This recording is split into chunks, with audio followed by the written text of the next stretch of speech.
एक software developer के रूप में ज़्यादातर दिन स्क्रीन और लॉजिक में बीतता है, लेकिन ये सफ़र अलग था। ये सफ़र खुद को रीसेट करने का था। शोर और नोटिफिकेशन से दूर इन खुली सड़कों पर कुछ अलग मिला। सन्नाटा, सादगी और गहरी सांस लेने की जगह।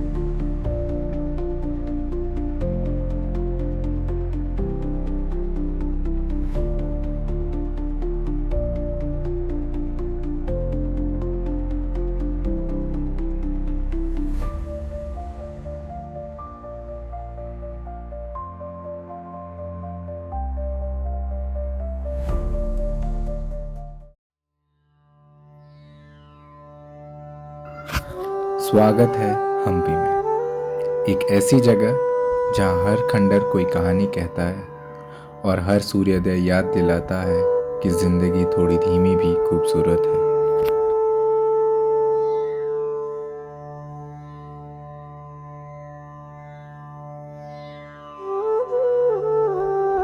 हम्पी कभी दक्षिण भारत के सबसे समृद्ध और शक्तिशाली साम्राज्य की राजधानी थी, विजयनगर साम्राज्य की।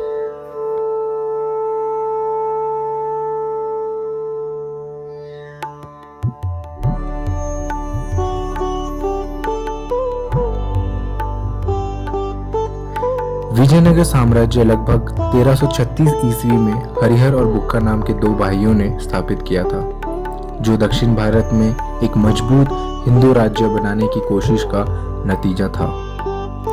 उस समय हम्पी, जिसे तब विजयनगर कहा जाता था, इस पूरे साम्राज्य की राजधानी बनी और कई 100 किलोमीटर तक फैली एक विशाल क्षेत्र को अपनी शक्ति से जोड़कर रखती थी।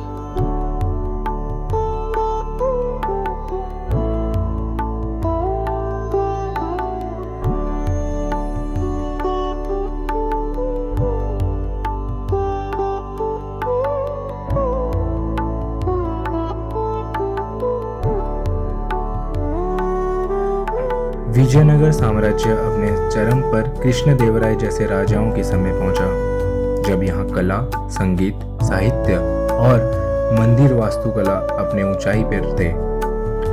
आज हम जिसे विरूपाक्षा मंदिर, विट्ठल मंदिर और पत्थर के रथ जैसे जगहों को देखते हैं, वे उसी सुनहरे दौर के निशानियां हैं, जहां हर इमारत की ताकत और आस्था दोनों की कहानी कहती है।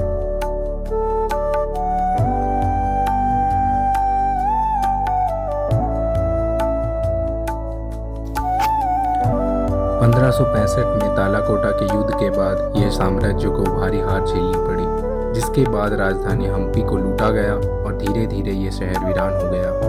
आज यहीं उजड़े मोहल्लों, बाजारों, मंदिरों और पहाड़ियों के बीच फैला इलाका यूनेस्को वर्ल्ड हेरिटेज साइट है, जहां घूमते हुए ऐसा लगता है जैसे किसी खोए हुए राज्य की धड़कन अब भी इन पत्थरों पर बची हुई है।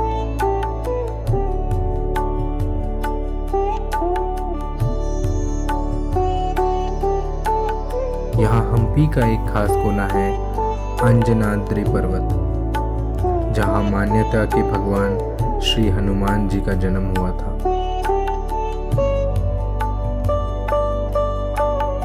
रामायण के अनुसार हनुमान जी की माँ अंजना ने यहाँ तपस्या की थी और वायुदेव के आशीर्वाद से हनुमान जी का जन्म हुआ। इसीलिए ये अंजना की पहाड़ी या अंजनेयोद्री कहा जाता है।